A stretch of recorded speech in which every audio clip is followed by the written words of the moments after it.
در درس گذشته ما چی گذاشتیم؟ معلومات درباره ریشو چه ریشو دارد؟ ریشوی گوناگون یا اینکه ریشوی برابر یا عموما ریشو ریالی ندارد. در این درس ما درباره علاقه بین ریشو، مثلا جمع ریشو، ضرب ریشو کار نکرده، مثال کار نکرده ریشو علوده نیفته. جمع ریشو رو، ضرب ریشو رو یا اینکه تقسیم ترش هم فرمول ساخته میتونیم یافته میتونیم. یعنی این ترم ویت است. من یه بار ویت نمیدونم در کتاب‌های توجیهی چی که گذاشته باشه نامش یا پیروت کردم هم که نوشتم.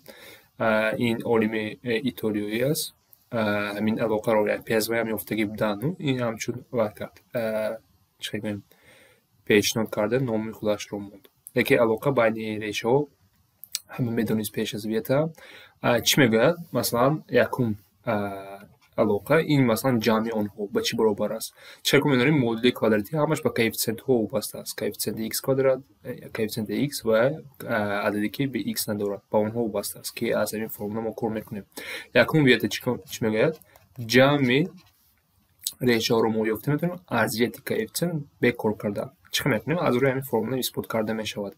مثلا هر دو این ریشه رو اگر جمع کنیم چیکار که میبینیم مخرجشون عمومی است. بیاین در یک کسر نویسم. اگر یک بار نویسم نگاه کنین چی میشه؟ مخرج عمومی تقسیم 2 ختم کمتر قید شد. چیکار که میبینیم ریشوی دیسکرینال از دیگر رو اختصار میکنن و در آخر چی میمونه؟ در بالا مینوس 2b و تقسیم 2 از اینجا میبینیم که مینوس b تقسیم a است. یعنی اگر از شما سومه ریشه رو یابیم گرد کار نکرده یا بر کوفیشنت نگاه میکنیم کوفیشنت x کوفیشنت x رو تقسیم میکنیم و این مینوس هم وقت میبیرد. باز دیگر فرمول مشهور که بسیار استفاده میکنن ضرب ریشه ها. ضرب ریشه ها از همینجا اثبات کرده میشه. هر دو این ریشه ها رو هم دیفالت رو ضرب کردن. یعنی اگر ما هم ضرب کنیم ضرب صورتی دوم کسر این است. تقسیم مخرج ها اگر ضرب کنیم چی میشه؟ 4 کوادرات. من یه بار ضرب کرده استفاده هر دو این فود رو و اگر ما بالا رو استفاده کنیم این چی میشه؟ فرق دو عددی در کوادرات یعنی کوادراتی عدد ها این چی میشود؟ b کوادرات مینوس دیسکریمینانت تقسیم 4 کوادرات.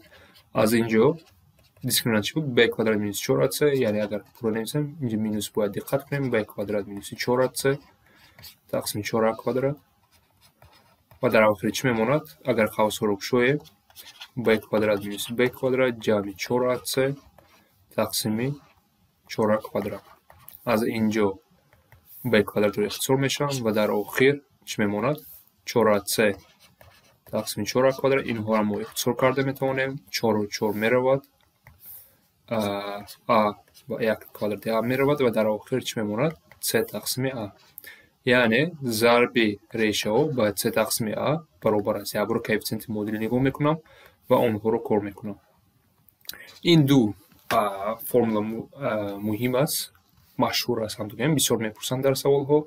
یعنی اگر ما این رو جمع بس کنیم جمع ریشه ها هم وقت به مینوس b تقسیم a برابر است و ضرب ریشه ها هم وقت به c تقسیم a برابر است. این همین یعنی این فرمول ما زیاد کرده میتونیم. مثلا شما فرمول پرسد که مدل کوادراتی دارین بیاین چی رو یابین.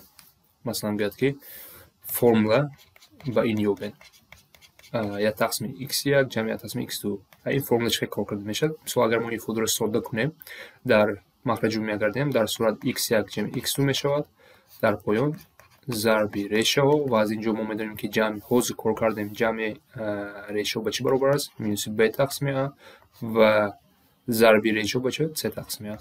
از اینجا گفته میتونیم که همین فوده به مینوس b تقسیم c برابر است. نیا کنیم با یک فرمولی نو یافتیم. این فرمول زیاد کرده میشد. چقدر که سوال داشته باشیم فرق ریشه چی است؟ همش از اینجا یعنی دو تا ریشه رو از این فوده یافته میشود. لیکن اساسا همین هر دو همین است. اینها رو بسیارتر استفاده میبرم و در سوال هم اینها میبیاد. مثال کار کنیم. البته مثلا ریشه کوادراتی داریم. ما میدونیم که a در اینجا چی است؟ 25 b برابر چند است؟ مینوس 20 c برابر چند است؟ c برابر 1 و از ما میپرسند که جمع ریشه به چی برابر است؟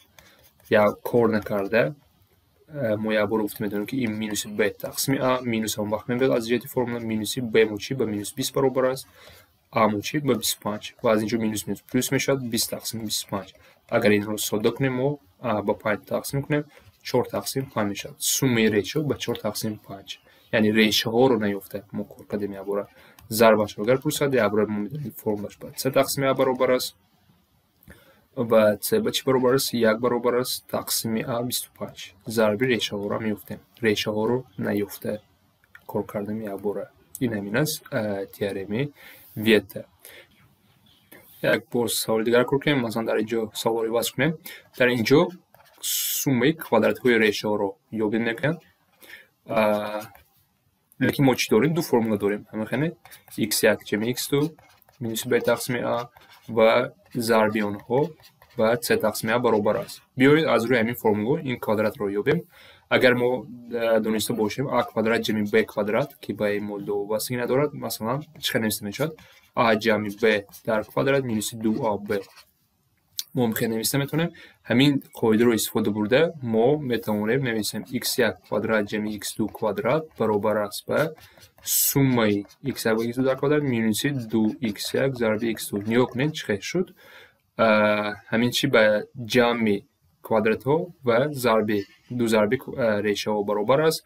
بیاین همین قاعده رو استفاده بریم بیاین اول x1 جمع x2 رو نویسیم به چی برابر است x1 جمع x2 از روی این فرمول مینوس b تقسیم a است این به b موچید مینوس 12 تقسیم 4 و این به 3 برابر است ضرب آنها به 3 تقسیم a 3 موچی است 5 تقسیم 4 است و همین رقم رو در اینجا استفاده میبرم این میشود جمعشون یعنی 3 در کوادرات مینوس 2 ضربشون 5 تقسیم 4 یعنی ما جای جمعشون 3 رو موندم جای ضربشون 5 تقسیم 4 رو موندم برای این مثال کار کردم و از اینجا ما نتیجه من مینوس 10 تقسیم 4 میشود مخرج های اگر برابر کنیم 26 تقسیم 4 اختصار کنیم 13 تقسیم 2 میشود.